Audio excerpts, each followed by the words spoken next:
आपल्या जीवनामध्ये निंदा घडू नये का? माऊली ज्ञानोबराय म्हणतात, तया निंदकापासी येती अशेष ही पापे. ऐका, त्यानं केलेलं पाप तर त्याच्या माथ्यावरती बसतच, पण त्याने न केलेलं पाप सुद्धा त्याच्या माथ्यावरती येऊन बसतं. कुणाच्या? ज्यानं आपल्या जीवनामध्ये निंदा केली त्याच्या. म्हणून निंदा टाळावी माणसानं. ऐका, गुरुजी फार गोड उदाहरण याच्याकरता सांग. एका गावामध्ये एक संन्याशी महात्मा राहत. मग आता संन्याशी राहत म्हणल्यानंतर प्रत्येक गावातून त्या संन्यासाला, त्या ब्रह्मचार्याला डबा. मग एक महिला म्हणायची, बाबाजी आज मी तुम्हाला भाकरी आणते. दुसरी महिला म्हणायची, आज मी तुम्हाला चपाती आणते. मग एक दिवस एका म्हातारीला आनंद वाटला आणि तिनं सांगितलं, बाबाजी आज मी तुमच्या करता दही धपाटा आणते म्हणे. दही धपाटा. बाबाजींनी सांगितलं, काही अडचण नाही. म्हातारी घरी गेली. थोडं गाव कोसाला राहत असल्या कारणानं म्हातारी घरी गेली आणि घरी गेल्यानंतर सुंदर असे धपाटे बनवले. आता पाणी येऊ देऊ नका.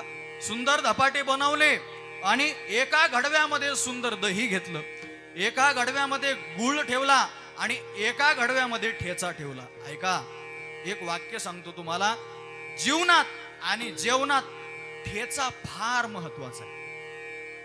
काय काय काय?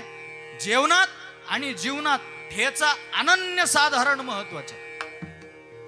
जीवनात ठेचा खाल्ल्याशिवाय मजा येत नाही आणि जेवणात ठेचा खाल्ल्याशिवाय मजा येत नाही. विठाला विठाला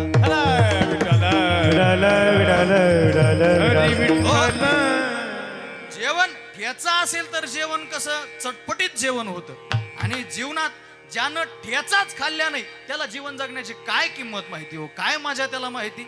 ज्याचं जीवन सहजासहजी गेलं त्याला ठेचा खाण्याची मजा नाही. मग ज्यानं ठेचा खाण्याचा अनुभव घेतलाय ना, मग त्याचे अनुभव सुद्धा ऐकण्यासारखेच राहतात. विठाला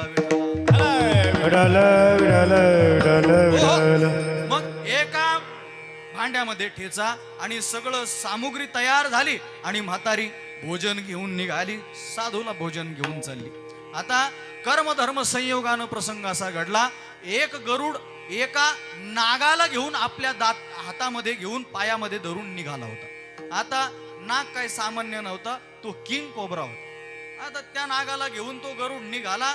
आता वर आकाश मार्गे जाणारा तो गरुड त्या नागाला घेऊन निघाला, परंतु तो हातातून सुटतो की काय म्हणून त्याला जोरात आवळलं गरुडानं.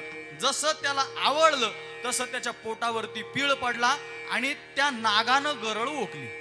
आता कर्मधर्म संयोग असा की ज्या ठिकाणी गरळ ओकली तिथून म्हातारी निघाली होती आणि ती गरळ दह्यामध्ये येऊन पडली.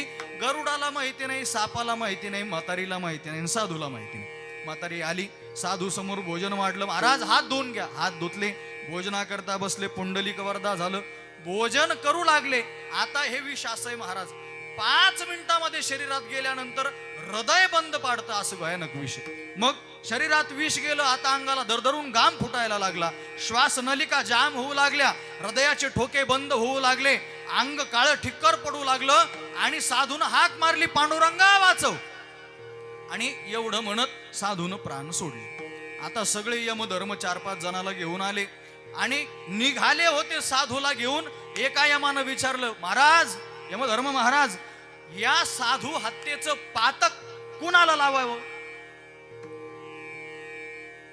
कुणाच्या माथी मारायचं? हे साधू हत्या घडली म्हणजे ब्रह्म हत्या घडली, हे पाप कुणाच्या माथ्यावरती मारायचं? आता एकानं सांगितलं, हे पाप मारा त्या नागाच्या माथी, कारण की हे विष त्याचं होतं. तर यमधर्मानं सांगितलं, तू काय वेडा झाला का? त्या नागाला तरी काय माहिती होतं की ही म्हातारी खालून निघाली, साधूला भोजन घेऊन चालली. त्यात नागाचा काय दोष आहे? त्याचं पोट आवळलं गेलं म्हणून त्याने गरळ ओकली आणि म्हणून साधू वारले. यात नागाचा दोष काय? नागाचा दोष नाही. मग महाराज, हे पातक गरुडाच्या माथी मारा. अरे गरुडाला, गरुड रोज इथून त्याची शिकार घेऊन जातो, गरुडाला तरी काय माहिती खालून म्हातारी चालली? त्याच्या हातातून त्याची शिकार सुटत होती म्हणून त्याने त्या नागाला आवळलं, त्या गरुडाला तरी काय माहिती? म्हणे मग महाराज, या म्हातारीच्याच माथी मारा सगळं पातक. काय गरज होती या म्हातारीला साधूला भोजन खाऊ घालायची? म्हातारीच्या माथी पातक मारा.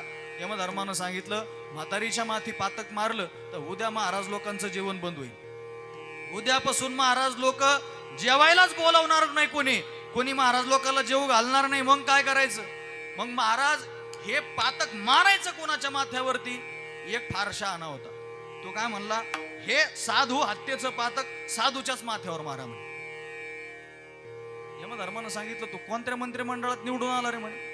काही निर्णय घ्यायला लागला, मूर्खासारखे निर्णय. याला निष्कासित करा म्हणे, याला काढून टाका पदावरून. साधूच्या माथी मारून चालणार नाही. अहो पण मारायचं कुणाच्या माथी हे पातक? मग कोण या पापाचा भागीदार आहे? यमधर्मानं सांगितलं, चिंता करू नका, तेच दाखवण्याकरता चाललोय तुम्हाला. यमधर्म घेऊन आले. गावाच्या बाहेर एका पारावरती काही विद्वान मंडळी बसलेली होती. कुठं? पारावर. विद्वान मंडळी, विद्वान म्हणजे ब्रह्मदेवाच्या गैरहजेरीत जन्माला आलेली. असे ते बसले होते आणि त्यांची चर्चा चालू होती.